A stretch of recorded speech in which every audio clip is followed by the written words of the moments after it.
नमस्कार। आज हम बात करेंगे श्रीमद् भगवत गीता जी के दूसरे अध्याय के 15वें श्लोक की। जैसा कि पिछले श्लोक में श्री कृष्ण अर्जुन को कह रहे हैं कि जो धीर पुरुष होते हैं, बुद्धिमान पुरुष होते हैं, वो सुख और दुख में सम रहते हैं। वो उनसे जुड़ते नहीं, वो उन्हें देखते हैं आते जाते। तो इसी क्रम में आगे श्री कृष्ण अर्जुन से क्या कह रहे हैं वह श्लोक 15 हमें बताता है। तो श्लोक 15 में वर्णन है, यम हि न व्यथयन्त्येते पुरुषं पुरुष शर्भ सम दुख सुखम धीरम सो अमृतत्वाय कल्पते। तो जैसा आपने इसमें देखा, इस श्लोक का अर्थ है कि भगवान श्री कृष्ण अर्जुन से कह रहे हैं, हे पुरुषों में श्रेष्ठ अर्जुन, पुरुष शर्भ, इसका अर्थ है पुरुषों में श्रेष्ठ अर्जुन, जो सुख दुख में सम रहते हैं, धैर्य नहीं खोते, ऐसे बुद्धिमान पुरुष जो मात्रा स्पर्श पदार्थों से विचलित नहीं होते, वो अमरत्व पाने में समर्थ हो जाते हैं, अर्थात अमरता को पा लेते हैं। तो पुरुष शर्भ क्यों कहा श्री कृष्ण ने अर्जुन को? मनुष्य की प्रकृति क्या है कि वो परिस्थितियों को बदलना चाहता है, उन परिस्थितियों को बदलना चाहता है जिन्हें वह बदल नहीं सकता। अर्जुन के समक्ष जब युद्ध की परिस्थिति बनी तो वो अब युद्ध टालने की बजाय अपने कल्याण का मार्ग चाहता है। उसने श्री कृष्ण से कहा कि जिसमें मेरा कल्याण हो वह बात मुझे कहिए। तो इस तरह से जब वह यही जो उसकी बात है वो उसे और मनुष्यों से अधिक महान बनाती है, इसलिए श्री कृष्ण ने उसके लिए पुरुष शर्भ शब्द का प्रयोग किया। श्री कृष्ण ने कहा कि जो धीर पुरुष होते हैं, जो बुद्धिमान पुरुष होते हैं, वो सुख दुख में और मात्रा स्पर्श पदार्थों की वजह से विचलित नहीं होते, सुखी या दुखी नहीं होते, इसलिए वो अमर होने के योग्य हैं, अमरता को प्राप्त कर लेते हैं। सुख और दुख में हम विचलित क्यों होते हैं? क्योंकि हम अपना स्वरूप भूल जाते हैं। हम स्वरूप को देखें और ये देखें कि सुख आएगा दुख आएगा, क्योंकि पिछले श्लोक में श्री कृष्ण ने कहा था कि ये तो अनित्य है और ये तो गतिशील है, ये तो चलते रहते हैं, अनुकूलता प्रतिकूलता आती है जाती है। जिस वक्त हमें वो अनुकूलता प्राप्त होती है उसी वक्त से उसका वियोग भी प्रारंभ हो जाता है। इसी तरह से जिस समय हमें प्रतिकूलता प्राप्त होती है उसी समय उसका भी वियोग प्रारंभ हो जाता है। इस बात का जब हम ज्ञान कर लेंगे, अपने स्वरूप को पहचानेंगे, तो हम उसमें सुखी या दुखी नहीं होंगे। हम उसे देखेंगे। जब हम इससे अपने आप को अलग हटकर सिर्फ देखना प्रारंभ करते हैं तो हमारे अंतःकरण में सुख का ज्ञान होता है, भोग नहीं होता।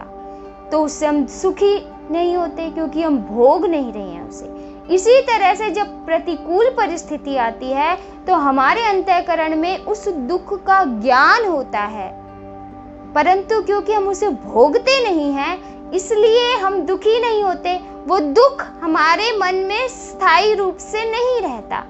परंतु यदि हम सुख की परिस्थिति में, अनुकूल परिस्थिति में उस सुख को भोगना प्रारंभ कर देंगे तो जब वो परिस्थिति बदलेगी तो हमें स्वाभाविक रूप से दुख होगा। और इसी तरह से जब हम प्रतिकूल परिस्थिति में दुखी होना प्रारंभ कर देंगे, हम उस दुख को भोगने लग जाएंगे तो हम कष्ट में ही रहेंगे। इसका कोई समाधान तो है नहीं। तो समाधान क्या है? समाधान ये है कि आप प्रतिकूल परिस्थिति हो या अनुकूल परिस्थिति हो, दोनों का सदुपयोग करें। उदाहरण के लिए मान लीजिए कि आप लखपति हैं, तो आप लखपति कब तक हैं? जब तक आपके सामने वाला लखपति नहीं है और यह बात आपको प्रसन्नता देती है, आप उसे भोगते हो, खुश होते हो कि देखो मैं तो लखपति हूँ। परंतु जब आपका सामना कई करोड़पतियों से होता है तब आप दुखी हो जाते हो। स्वाभाविक है, क्योंकि आपने उस क्षण को भोगा जब आपके सामने आपसे कम पैसे वाले गरीब लोग, दुखी लाचार लोग थे, तब आपने उस सुख को भोगा। तब आपसे अधिक पैसे वाले, अधिक योग्य, अधिक सफल पुरुष आपके सामने, व्यक्ति कोई आपके सामने आया, तब आप दुखी हो गए। यदि उस समय आप उस सुख को ना भोग के उस सुख का सदुपयोग करते तो आज आपको दुख नहीं होता। सदुपयोग कैसे करें?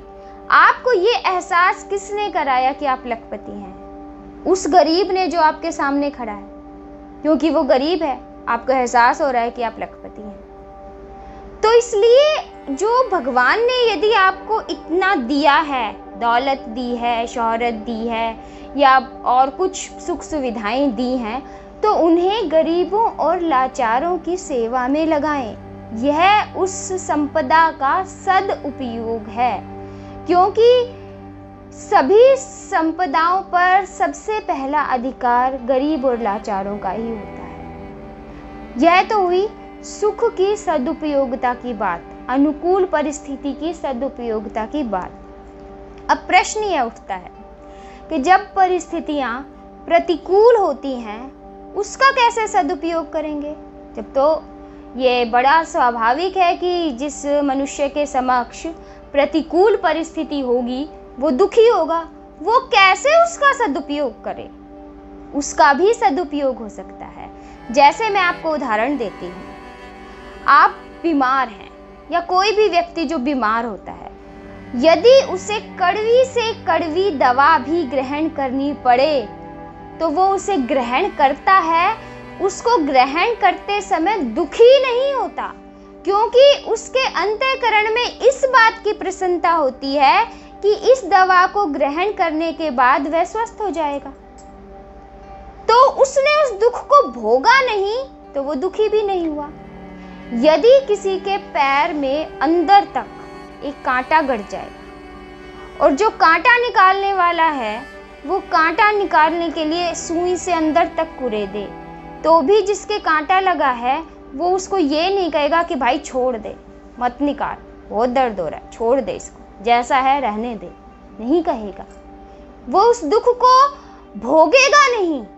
वो उसको ये पता है कि ये कांटा निकल जाएगा तो हमेशा के लिए निकल जाएगा। यह विचार उसके मन में, उसके अंतःकरण में रहेगा कि यह जो इस वक्त दर्द है यह हमेशा के लिए समाप्त हो जाएगा यदि ये कांटा मेरा निकल जाएगा।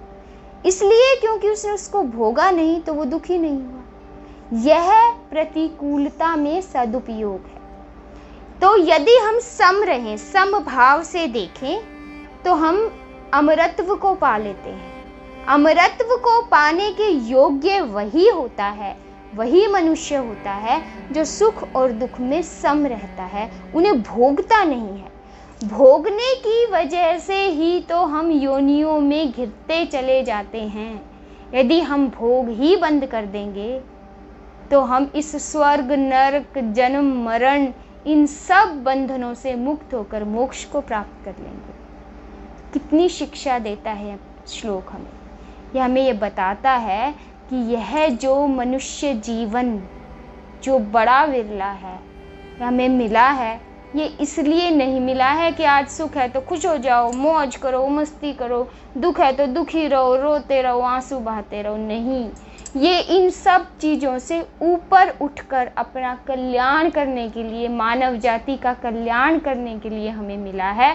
तो यदि ईश्वर ने हमें कुछ दिया है, वैसे ईश्वर ने सभी को कुछ ना कुछ दिया है। जरूरी नहीं है कि जिसके पास बहुत अधिक दौलत है उसी को ईश्वर ने सब कुछ दिया है। जो भी हमारे पास गुण है, जो भी हमारे पास सामर्थ्य है, यदि हम उसे मानव समाज के कल्याण और मानव समाज की भलाई में लगाएंगे तो हम उसका सदुपयोग करेंगे, उसे भोगेंगे नहीं, उससे जुड़ेंगे नहीं, और इस तरह धीरे धीरे यह समरूपता हमारे भीतर आ जाएगी कि अंतःकरण में हमें ज्ञान तो होगा कि सुख क्या है, दुख क्या है, परंतु यह भी पता होगा कि हम क्या हैं, हमारा स्वरूप क्या है, स्वरूप की सत्ता क्या है। और जिस समय हमें यह ज्ञान हो जाएगा उस समय हम इन चीज़ों से ऊपर उठ जाएंगे और मानव देह, मानव शरीर पाने का हमारा जो यह हमें मिला है, ईश्वर ने दिया है, यह हमारा जन्म सफल हो जाएगा और हमें मोक्ष की प्राप्ति हो जाएगी। इसी क्रम में आगे श्री कृष्ण अर्जुन से क्या कहते हैं वो हम आपको आगे बताएंगे। तब तक आप गीता जी अवश्य पढ़िए। जय श्री कृष्ण।